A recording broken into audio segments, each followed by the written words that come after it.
नमस्कार, वंदे मातरम। आप देख रहे हैं द रत्न स्टॉक। आप सबका बहुत बहुत स्वागत है। हिंदुओं के लिए अब एक रोज़मर्रा का चीज़ बन गया है जो मैं इस वीडियो में बताने वाला हूँ। केवल नाम बदलते हैं और शहर के नाम बदलते हैं, पीड़ित के नाम बदलते हैं। शहर यदि एक है तो मोहल्ले के नाम बदलते हैं। नेता आते हैं, मिलते हैं, सांत्वना देते हैं, फ़ोटो खिंचवाते हैं और थोड़ी बहुत मुआवजा के नाम पे आपको पैसे दे दिए जाते हैं, क्योंकि उनको भी पता होता है कि न्याय तो मिलने वाला है नहीं। हिंदू लड़के हों या लड़की हों, मैं संदेश देना चाहूँगा कि आप ये मत सोचिए कि लफ्ज़ जिहाद का जवाब आप प्यार से दे सकते हैं। उसके लिए आपको अपने आप को हथियार बंद दस्ते से, गिरोह से लड़ने के लिए शक्ति पैदा करनी पड़ेगी। यदि नहीं तो आप भी ध्रुव त्यागी, अंकित सक्सेना और अब अभी पिछले दिनों राहुल राजपूत की तरह खतरे में पड़ जाएंगे। इसलिए सावधानी ही बचाव है। लफ्ज़ जिहाद में फंसा हुआ लड़का हो या लड़की, कटना तो हिंदू को ही है। अभी अंकित सक्सेना के जो शांति दूतों द्वारा हत्या की गई, भूले भी नहीं थे कि अब एक और राहुल राजपूत के रूप में दिल्ली के आदर्श नगर में रहने वाले युवक की खबर आती है। राहुल का कसूर ये था कि वह हिंदू था, उससे भी ज़्यादा कसूर ये था कि उसने प्यार किया था, लेकिन उसकी हत्या इसलिए की गई क्योंकि वो एक हिंदू था। मैं इसको भी तर्कपूर्ण ढंग से प्रमाणित करूंगा। हमारे देश में हिंदू होना एक अपराध सा हो गया है, क्योंकि अब यह धर्मनिरपेक्षता के नाम पे, गंगा यमुना तहजीब के नाम पे बलि आपको हिंदू को ही चढ़ाया जा रहा है। यहाँ ध्यान देने वाली बात दो है। पहला कि शांति प्रिय अपराधों में नाबालिग आपको जरूर मिल जाएंगे, क्योंकि अपराध करने पर उसको गिरफ्तार नहीं किया जाता है, उसको हिरासत में लिया जाता है, सज़ा में जेल नहीं होती है, उसे सुधार गृह भेजा जाता है। उसके बाद गंगा यमुना तहजीब के नाम पर सिलाई मशीन दी जाती है, जैसे निर्भया केस में हुआ था।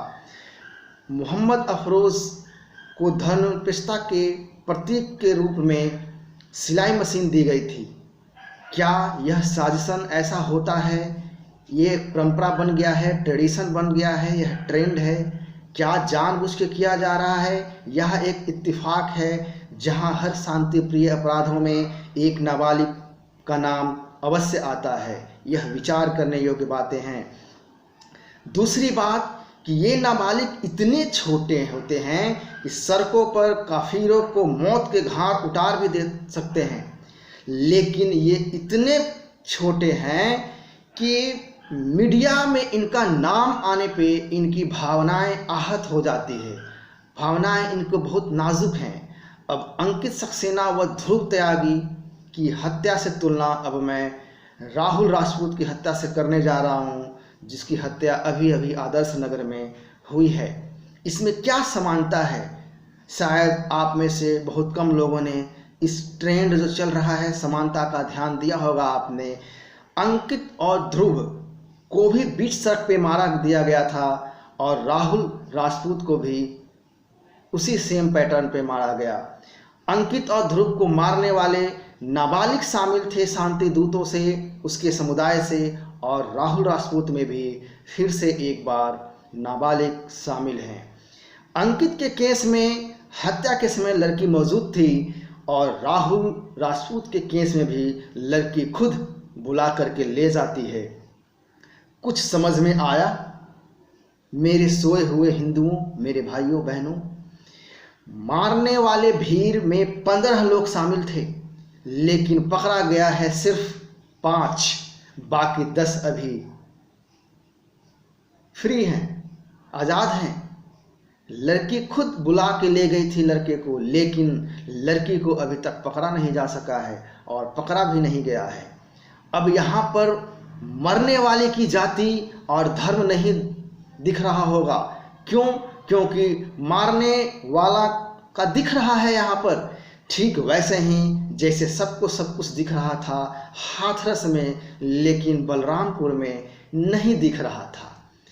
राहुल राजपूत जो आदर्श नगर के रहने वाले थे, 18 साल के युवक जो ट्यूशन पढ़ाते थे, सेकेंड ईयर बीए के छात्र थे, पत्रकारिता की पढ़ाई कर रहे थे ओपन लर्निंग से, वह ट्यूशन करके भी अपना घर को मजबूती दे रहे थे। लेकिन एक इस लव जिहाद के चक्कर में, एक शांति दूत के प्यार के चक्कर में मौत के घाट उतार दिया जाता है। और उसके मौत के घाट उतारने में शामिल होता है मुनव्वर हुसैन और अफरोज, साथ ही 3 नाबालिग भी।